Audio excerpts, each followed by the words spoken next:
I stand at the entrance of Belmont's, my fingers tightening around my leather clutch.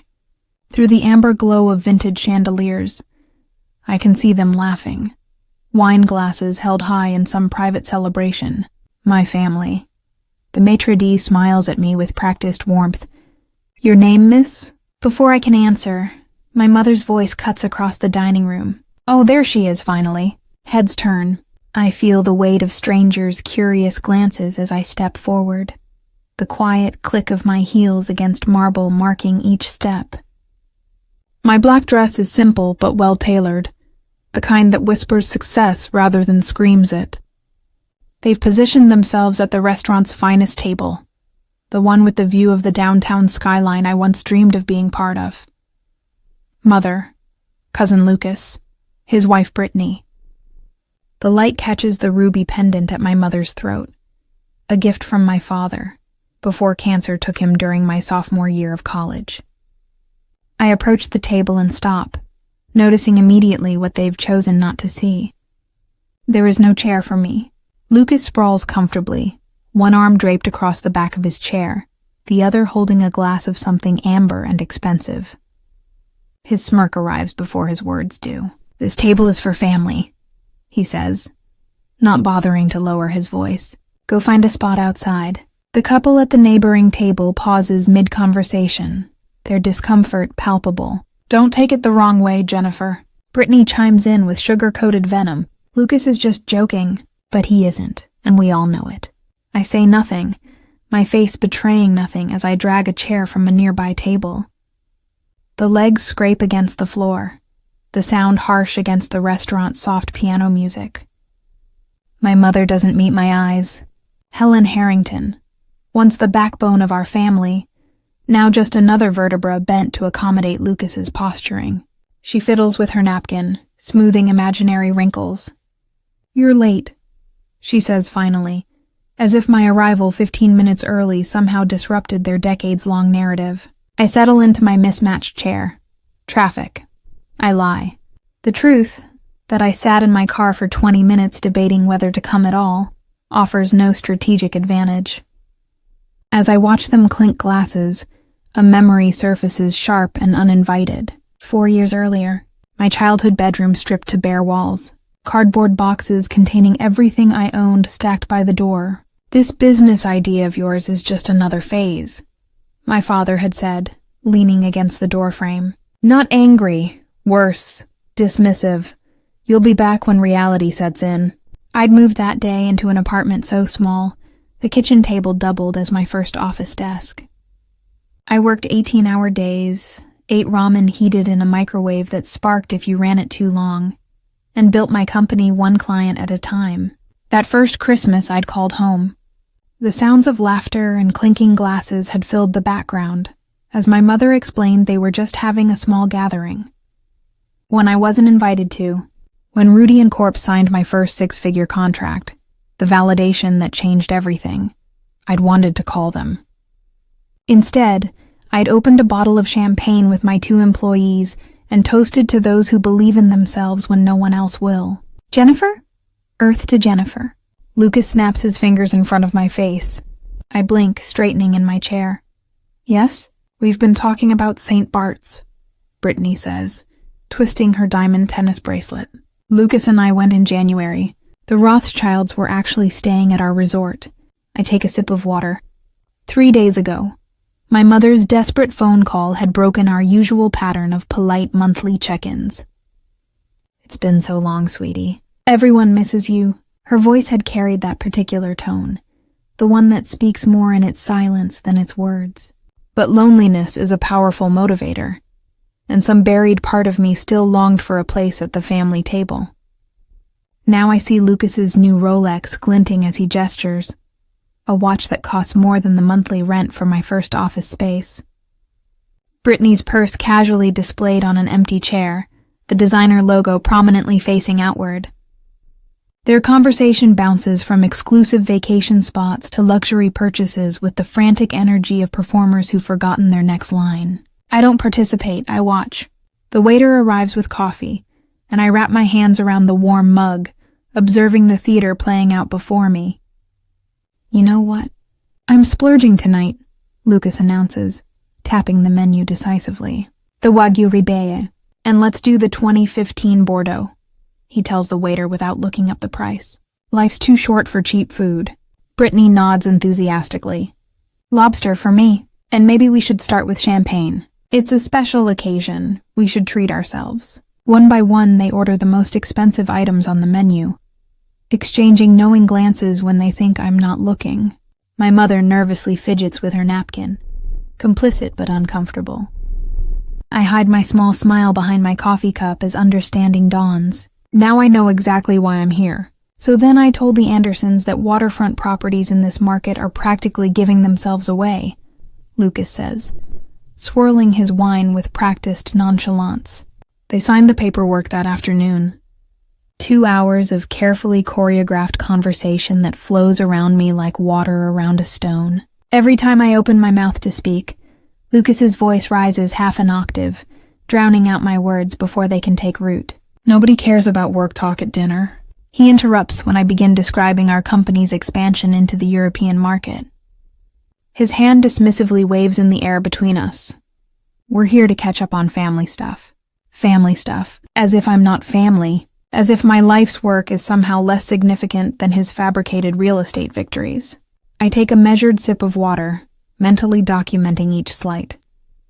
The waiter has refilled my glass 4 times. I've barely touched my food. Watching. Listening. Learning. You look good for someone who works all the time, Brittany offers, her eyes scanning my face for signs of fatigue she can comment on. Do you ever actually leave that office of yours? Before I can answer, she launches into a story about her spa weekend, the words rejuvenation and self-care falling from her lips with practiced ease. My mother reaches across the table, her fingers briefly brushing my wrist. Let's all just enjoy being together, she says, her smile strained at the edges. It's been too long. Whose fault is that? I almost ask. But don't. Instead, I nod and cut a small piece of my untouched salmon. Oh, Lucas, tell Jennifer about that new place we tried last month, my mother says suddenly. The Italian one with the chandeliers made from Venetian glass. I set my fork down carefully. Last month? An awkward silence descends, brief but heavy. We try to do this monthly, Brittany explains, examining her manicure.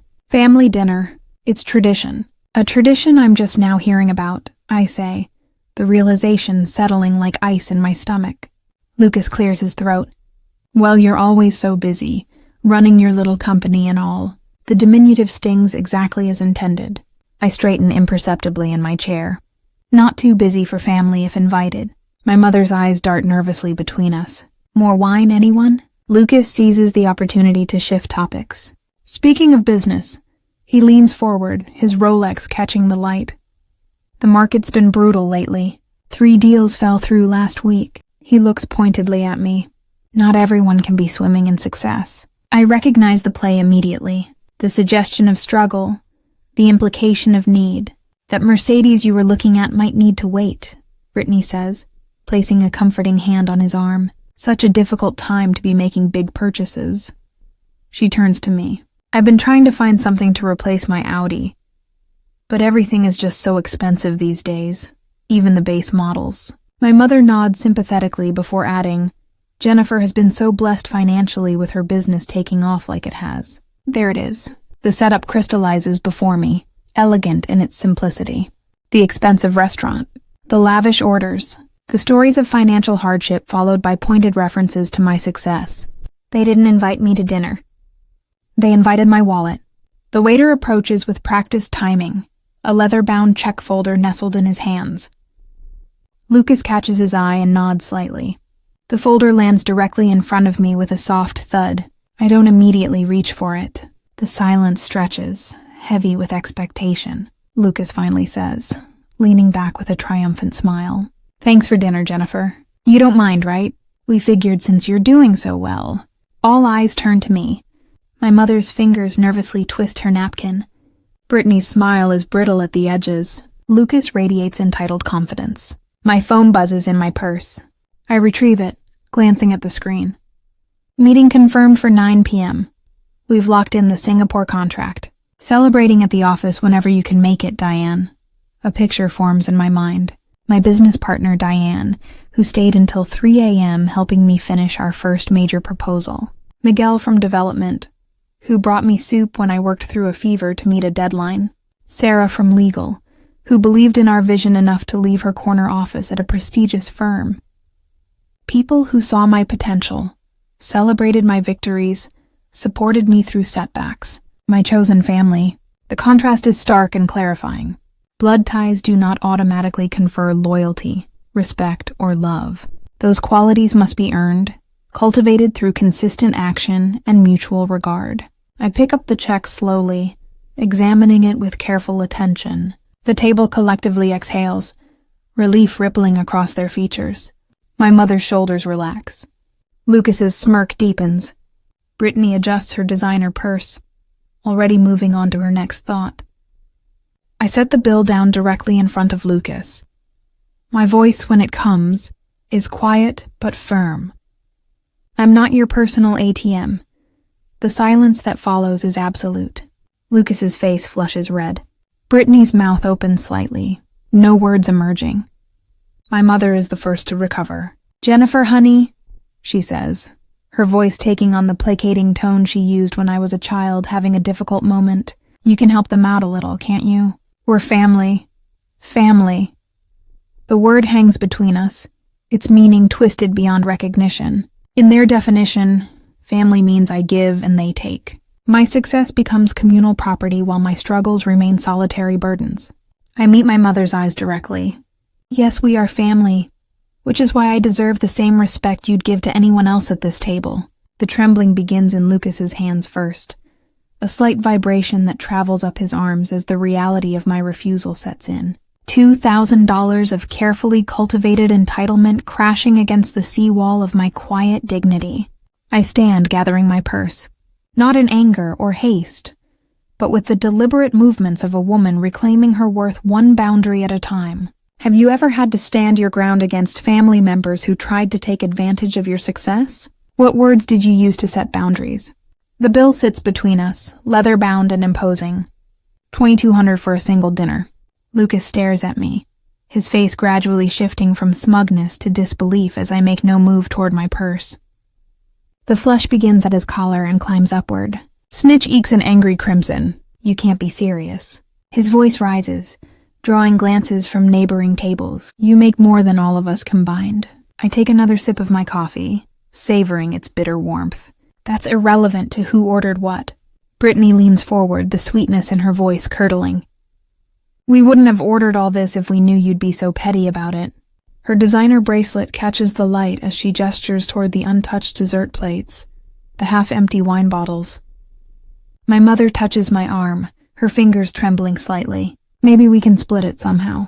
You take half and we'll manage the rest." The restaurant manager approaches, his practiced smile tightening at the corners.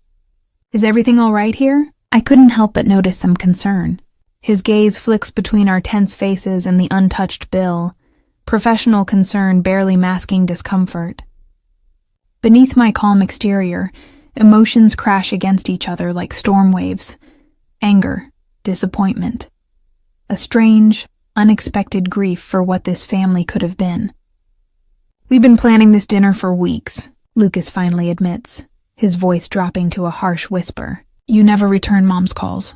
You're too busy for family gatherings." "What were we supposed to do?" "Ask," I say simply, not manipulate. Brittany's perfect mask slips further. "You never come to family things anyway, unless there's something in it for you."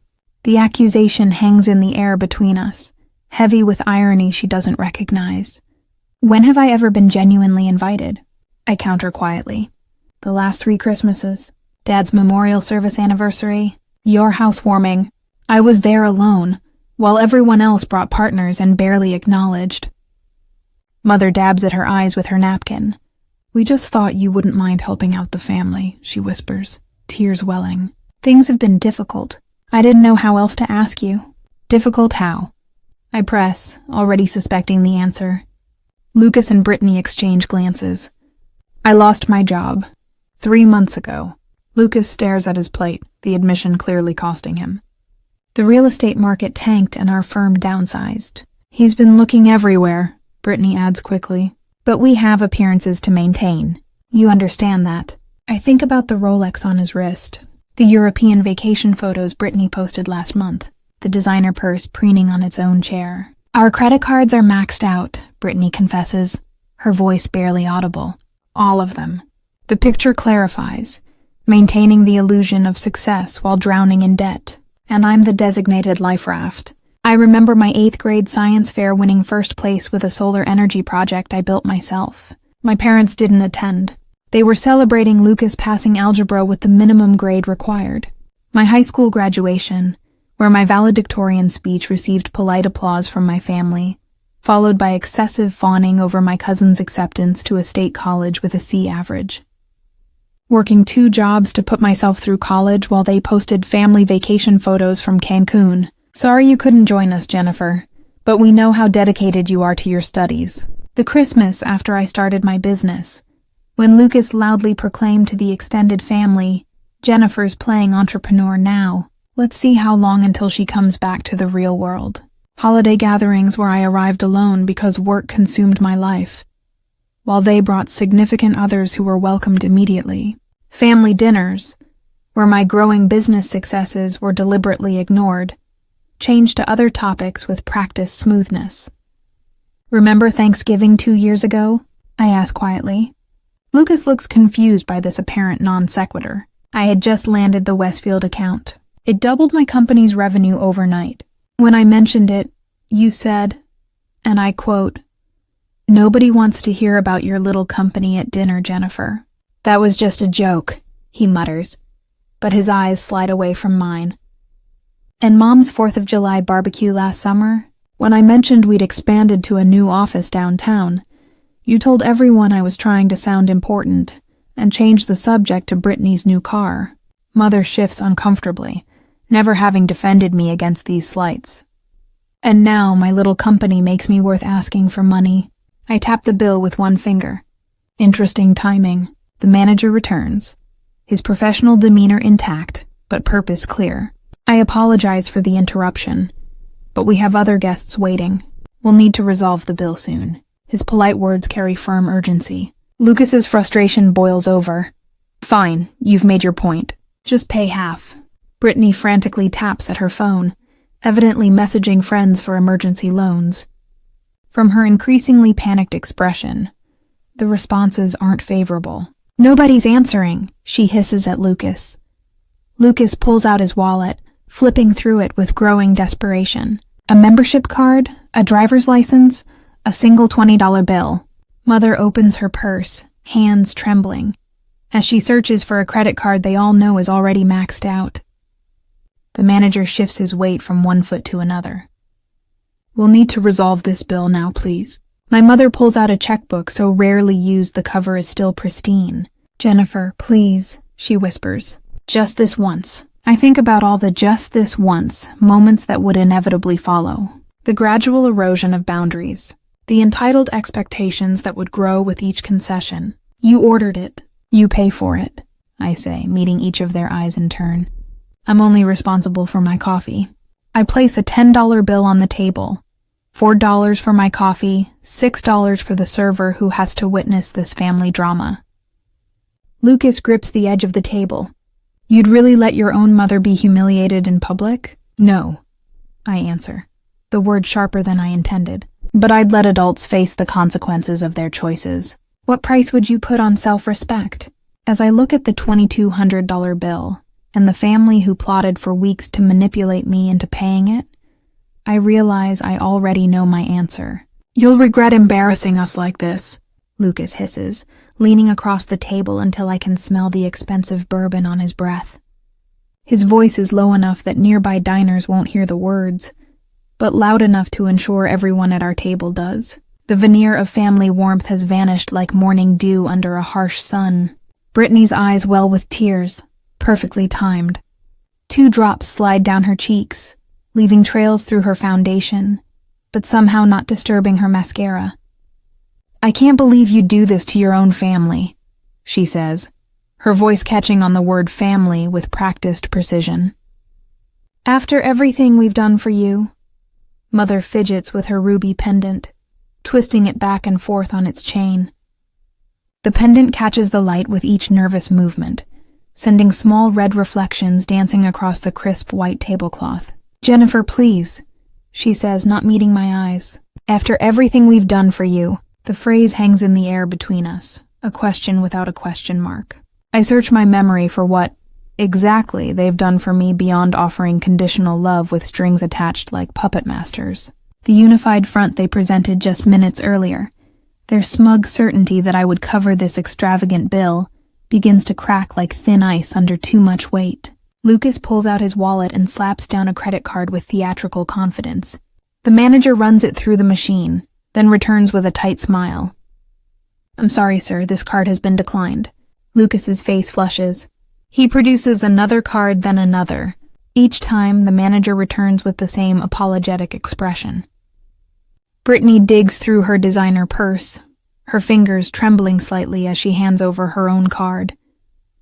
I'm sorry, ma'am. I watch this performance unfold, my coffee now cold between my palms. The weight of their expectations, this trap they've laid, sits heavily across my shoulders.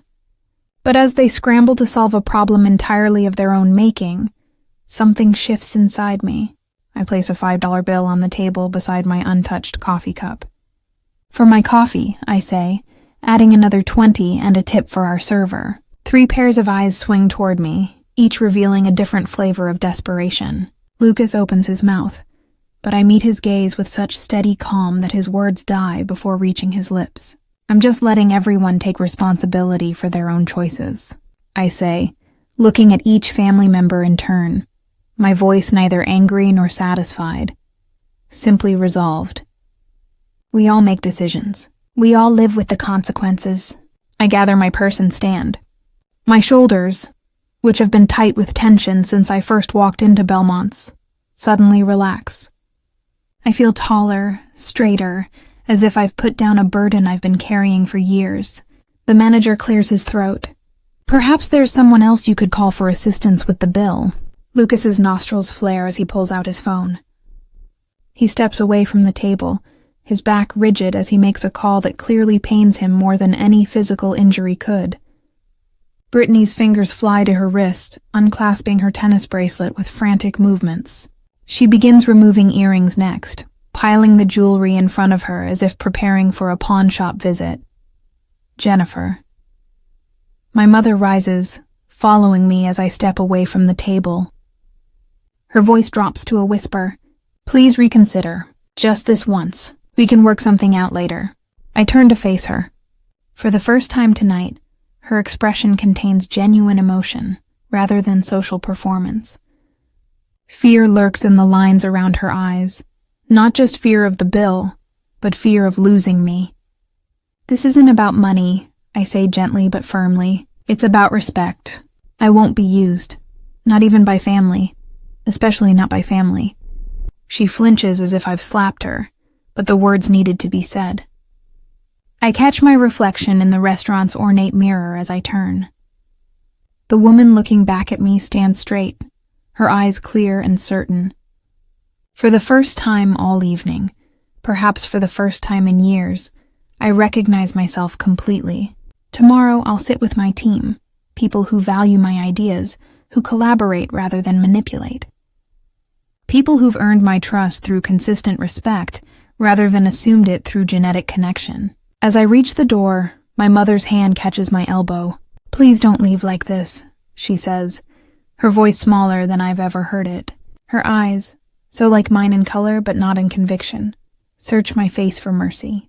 I cover her hand with mine, feeling the paper-thin skin that speaks of her advancing years. This pattern needs to end, I tell her, my voice softening. I'm willing to talk, just you and me when you're ready. But there need to be new rules, respect, honesty, and no financial exploitation. She swallows hard, nodding slightly. Call me when you're ready, I add, squeezing her hand once before letting go.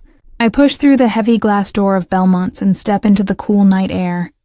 Behind me, the family drama continues to unfold. But ahead of me stretches an evening suddenly free of obligation, a future reclaimed one boundary at a time. The door remains open behind me, both literally and figuratively. But only those willing to meet me on equal ground will find welcome on the other side. My heels click against the asphalt as I stride toward my car. The night air feels clean after the suffocating atmosphere inside. I hear the restaurant door slam open behind me. "Jennifer!" Lucas's voice bounces off the parked cars. I keep walking, my key fob's in my hand, freedom just 20 steps away. "Don't you dare walk away!" His footsteps quicken, gaining on me. "You're not part of this family anymore." The words are meant to wound, to stop me in my tracks. 5 years ago, they might have. I slow my pace but don't turn. "Look at me when I'm talking to you." I pivot, shoulders square. Lucas's face is mottled red beneath the parking lot's fluorescent glow. Behind him, Brittany hurries to catch up, her designer heels clicking aggressively on the pavement. Several diners linger near the restaurant entrance, openly watching the unfolding drama. "You ungrateful little..." Lucas cuts himself off, breathing hard. "Who do you think you are?" "I think I'm someone who just wanted a normal family dinner." My voice remains level, a stark contrast to his escalating volume. Brittany reaches us, slightly breathless. "This isn't about dinner, and you know it." Mother appears in the restaurant doorway, hesitating. I see the indecision in her posture, caught between her niece and nephew and her only daughter. Lucas runs his hand through his hair, a gesture so reminiscent of my father that it momentarily disarms me. Then his expression shifts, calculated concern replacing raw anger. "Mom has medical bills she can't pay," he says, voice dropping to an urgent whisper. We wouldn't have asked, but it's serious. I look past him to Mother, who can't meet my eyes. The final piece clicks into place. This dinner wasn't just about sticking me with an expensive bill. It was the prelude to a much larger financial request. "We wouldn't ask if it wasn't serious," Brittany adds, her voice honey-sweet again. "Family helps family, Jennifer." A couple passing by slows their pace, pretending not to listen. I wait until they're out of earshot. "There are better ways to ask for help than manipulation," I say quietly. "If Mom has medical issues, I'd be the first to know about it." Mother finally approaches, her ruby pendant catching the streetlight. "It's just some tests, honey. Nothing to worry about. Insurance covers most of it." The betrayal stings worse than Lucas's anger.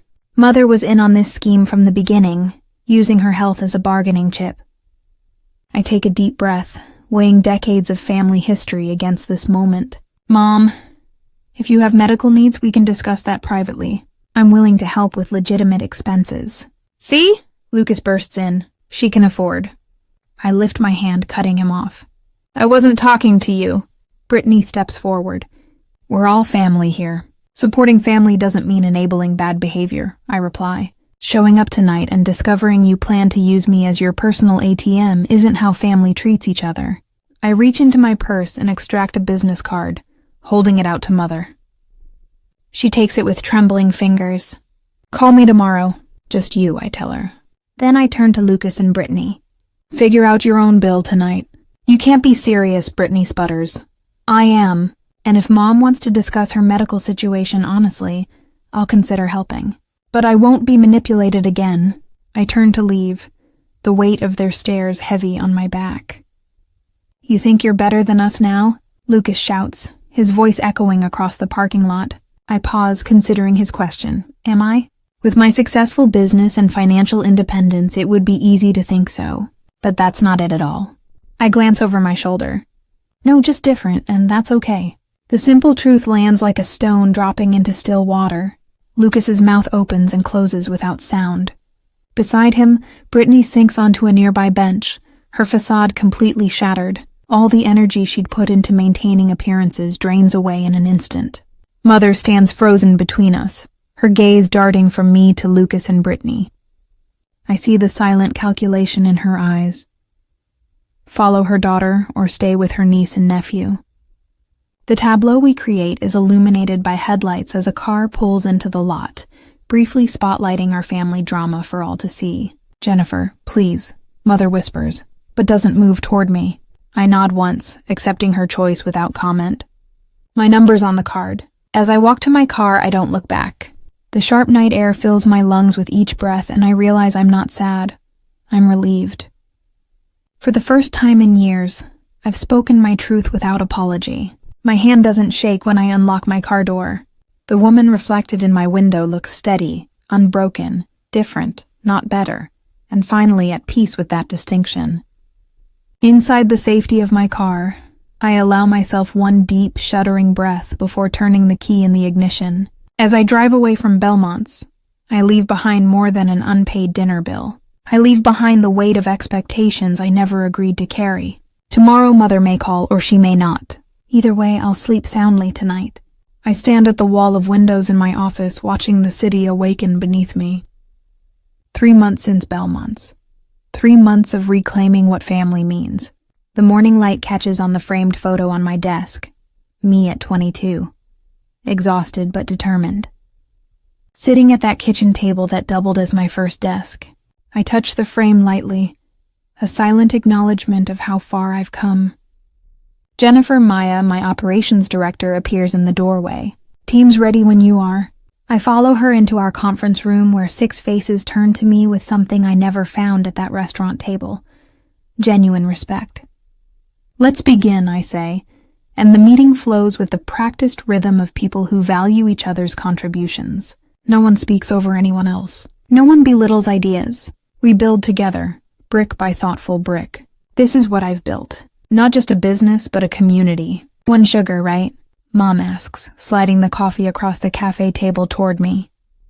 I nod, watching her hands, steadier now than they were a month ago. We've made these coffee meetings a monthly tradition. Small steps. The bookstore hired me full-time, she says, pride creeping into her voice. Manager liked how I reorganized the history section. That's great, Mom. She hesitates, then adds, I've been meaning to thank you for not giving up on me that night. The memory of Belmont's flickers between us, ghosts growing fainter with each passing day.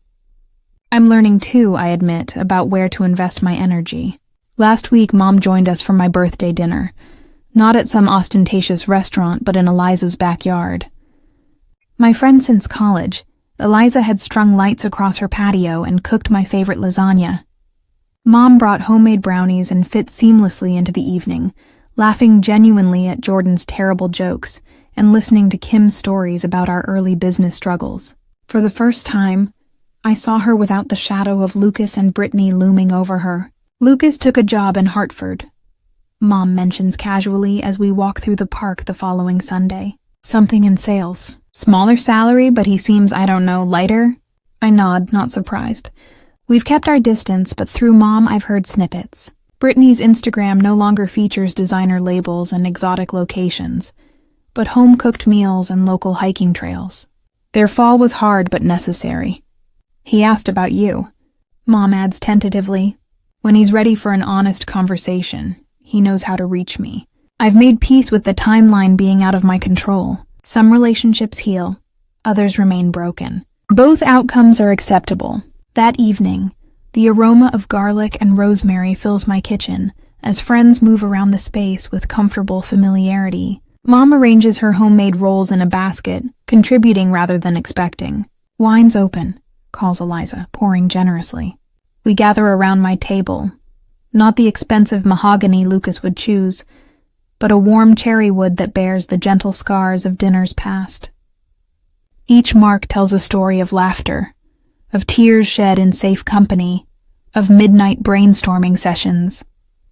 As conversations overlap and weave together, I realize what I've created here, not the pale imitation of connection that lived in those strained restaurant meals, but something authentic. These people see me, not as a resource to exploit, but as a whole person, flaws and strengths alike. Later, Mom and I walk along the shoreline near my apartment, the sunset painting the water gold. When she stumbles on a rocky patch, I offer my arm without hesitation. I'm glad we found our way back to each other, she says softly.